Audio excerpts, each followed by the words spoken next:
साबायखर थाबाय सार बिथांनिसिम।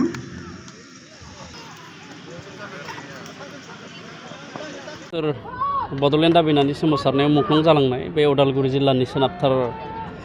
काग्राबारि आन्चलिक एबसु बेयाव गासै सा 22 जोहोलावफ्रा मुंख्लं जादोंमोन। एबसुनि 12 जन बिदिनो बिएलटिआर एनडिएफबिनिबो आरो बोसोरफ्रोमबो आन्चलिक एबसुआ काग्राबारि आन्चलिक एबसुआ बे सा 12 एबसुनि मुंख्लंखौ गोसोखांनानै जोलुर बादायलायनाय खुंबोदों आरो देग्लाय 29 बोसोर बियो आरो बिनिनो दिनै बेखेवनाय हाबाफारि बादायलायनाय हाबाफारि आरो बे बेखेवनाय हाबाफारियाव बे ओनसोलनि गासैबो मुंख्लंनि सोद्रोमा बिथांमोनखौ हांख्रायनाय जादों। ओनसोलनि गोबां दैदेनगिरि मेलेमजिबि बिथांमोनखौ हांख्रायनानै बे गेलेनायखौ बेखेवजेननाय जाहैदों आरो बेहाय काग्राबारि सिफुं एफसि आरो नलबारि मुकलमुवानि आर्यान स्पर्ट्स एस'सिएशन बेनि गेजेराव गिबि गेलेजेननाय बादायलायनाया सोलिगासिनो दं। आरो सार बेजों लोगोसे नोंथाङा मा बुंनो सानो दा बिदिनो नोंथाङा गोबां सासे दा बिटिआरनि एम जानानै गोबां इयुथ्सफोरखौ बिदिनो खेलायावनो बेस्थ' दोनबाय थादों बेनि बेलायाव सार माबाफोर बुंनो सानो नामा? गेलेनायखौ जोङो गोसो होदों मानो होनना बुङोब्ला सोलोंथाइ बिफाननि उनावनो गेलेमु बिफान आरो बे गेलेमु बिफाननि गेजेरजोंबो गोबां मानसिया गाव गावनि जिउखौ गायसननो हायो बेजों गोबां केरियार दानानै लानो हायो। बेखायनो जोङो जोंनि बिटिआर सोरखारनि स्पर्ट्स डिपार्टमेन्टआ गेलेनायखौ जोङो एसे गोसो होनानै खामानि मावनो थाखाय जों नाजादों आरो खम समनि गेजेरावनो जोंहा बिटिआरआव मोनसे स्पर्ट्स डेभेलपमेन्ट पलिसि जोंहा फैगासिनो दङ। गुवाहाटि साइनि बारग' डाइरेक्टर डक्टर सुभाष बसुमतारी बेखौ जोङो जोंनि स्पर्ट्स डिपार्टमेन्टनि एडभाइजार महरै थिसननानै बिथांनि दारै जोङो स्पर्ट्स डेभेलपमेन्ट पलिसि जों बानायदों। बाहाय स्पर्ट्सआव जोङो अनलि फुटबल एबा जोलुरल' नङा जेसेबांखिनि अलिम्पिक रेकगनाइज गेमफोर दङ बे अलिम्पिक रेकगनाइज गेमफोरखौ जोङो जोंनि बड'लेण्ड ओनसोलाव जोङो जौगाहोनायनि थाखाय बे स्पर्ट्स डेभेलपमेन्ट पलिसिनि गेजेरजों पलिसि ड्राफ्ट खालामनानै जों खामानि मावनो थाखाय आखायाव लादों आरो जोंनि बिटिआर ओनसोलाव जेसेबांखिनि इनफ्रास्ट्राक्चार नांगौ बेखिनिया गैया जों नुदों बयबो मिथिगौ बेखौ स्पर्ट्सनि बेलायावहा बेखायनो बिर सिलागां बसुमतारीनि मुङै मोन 40था बिटिआरनि समस्थियाव 5 कौटि राङै जोङो मोनसे रुरेल स्टेडियाम बानायनो थाखाय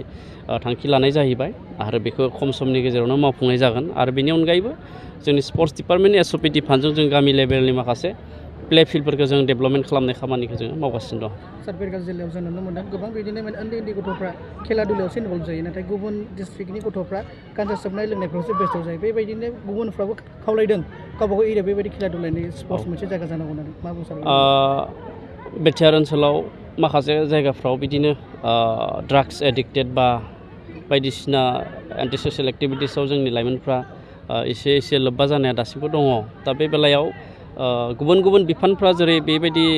एन्टि ससियेल एक्टिभिटिसखौ होबथानायनि बेबस्था लायो बे स्पर्ट्सआ बांसिन एक्टिभलि हायो। दा बेखायनो गुबुन जायगानि माखासे दैदेनगिरि बिथांमोनखौ आं खावलायगोन गेलेमु दैदेनगिरि आं बिथांमोनखौ खावलायगोन स्पर्ट्स एस'सिएसन बिथांमोनखौ आं खावलायगोन बिथांमोना जाहाथे उन्दै गेलेनाय गथ'फोरखौ जाहाथे लानानै गेलेनाय बादायलायनाय खुङो आरो दुलाराय बर' फरायसा आफादा मोजां मोनसे हाबाफारि मावगासिनो दङ। बिथांमोना गेलेनायनि बेलायाव जौगाहोनो थाखाय खामानि मावगासिनो दं। काग्राबारि दखरा दुलाराय बर' फरायसा आफाद आरो काग्राबारि गेलेमु आफाद जथायै जि दिनैनिफ्राय जि सेथि गेम जागायनाय बे हाबाफारियाव जोङो गिबि हाबाफारि हिसाबै जोङो दुलाराय बर' फरायसा आफादनि जि फिरफिला बिरहोनाय आरो बेजों लोगोसे गेलेमु आफादनि जि फिरफिला बिरहोनाय आरो बेनि उनावहाय जोङो जि सा 12 बड'लेण्ड मुंख्लं जाय बिर जोहोलाव बिथांमोना काग्राबारि ओनसोलनिफ्राय जि मुंख्लं जालांबाय बिथांमोननि जि सावगारियाव बिबार बावनाय बेयाव जों आलासि महरै लिंजानाय उदालगुरि जिल्ला दुलाराय बर' फरायसा आफादनि कर्नेलियास दैमारि सार बिथाङा जि बिबार बावनाय हाबाफारि बेखौ मावफुंनानै होबाय आरो गिबि जि अपेनिं गेम बेखौ बेखेवनानै होयो बिटिआरनि इएम गेलेमु बिफाननि मानगोनां मुस्रि दावबायसा बर' सार बिथाङा आरो जोङो काग्राबारि दखरा दुलाराय बर' फरायसा आफादै जाय बिथांमोना गावनि जि बड'लेण्ड सोमावसारनायाव गावनि जि आगोमा जिउखौ बावसोमलांबाय बिथांमोननि गोसोखांथियाव जि जोलुर बादायलायहोनाय बेखौ जोङो जोंनि सिगांनि जि दैदेनगिरि बिथांमोना बिथांमोननि मुंखौ गोजोरै लाखिनो बिथांमोनखौ जिहेतु गोसोखांनो आरो बिथांमोननि जिउआ जि सोरगोआव आलो गोजोन थायो आरो बिथांमोनखौ मोनसे जारिमिनारि जि मुंख्लं हिसाबै जों लाखिनो थाखाय बेखौ खाग्राबारि दखरा दुलाराय बर' फरायसा आफादनि आगुनि जि बारग' दैदेनगिरि बिथांमोना जिहेतु बे जोलुर गेलेनाय बादायलायनायखौ होदों आरो बियो फैयै फैयै देग्लाय 2023 मायथाइयाव जिहेतु 29 बोसोर आगान होबाय बेयाव जोङो ओनसोलनि गासै इन्टेलेक्सुवेल आरो गासै रायजो राजा बिथांमोनानो जि गेलेनाय बिथिंफोरखौ नोजोर होनानै मददथि होबोबाय थादों आरो देग्लायबो बिदिनो बिथांमोना बिथांमोननि जि मददथिजोंनो जोङो बे जि गेलेनाय बेखौ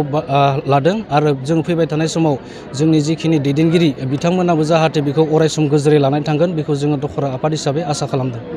29थि खुंथाय नैबे सा 12 बड'लेण्ड मार्टियार आबसुनिफ्राय सा 12 मार्टियार जादोंमोन बिदिनो एनडिपिनिफ्राय आरो बिएलटिनिफ्राय गासै जोंहा बे ओनसोलाव 22 जन बड'लेण्ड सोमावसारनायाव मुंख्लं जादोंमोन आरो बिथांमोननि मुङै दिनै खुंबोबाय थादों आरो जोंखौ आरसिनि बिबानगिरि हिसाबै जोंखौ सायख'दों आरो जों बेखौ खुंनो मोननानै जोबोद गोजोननाय मोन्दों मानो होनना बुङोब्ला दिनैनि जा बेखेवनाय हाबाफारि बेवहाय ओनसोलनि इन्टेलेक्सुवेल मुंख्लं न'खरनि बिगोमा बा फेमिलि बिथांमोना बाहागो लाफैदों आरो लोगोसे बिटिआरनि EM बिथाङाबो बाहागो लादों आरो गुबुन गुबुन आनसलिकनि आबसुनि बिबानगिरि बिथांमोनाबो बाहागो लादों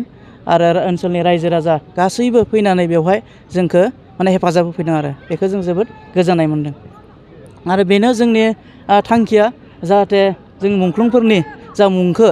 जोङो अरायबो गोजोरै लाखिनो हायो बिथांमोननि मुंखौ जोङो अरायबो गोसोखांनो हायो दा बेखौ नोजोर बोनानै जों बे माने फुटबल गेलेनायखौ जोङो फालिबोगासिनो माने खुंबोगासिनो दङ दा बेखिनियानो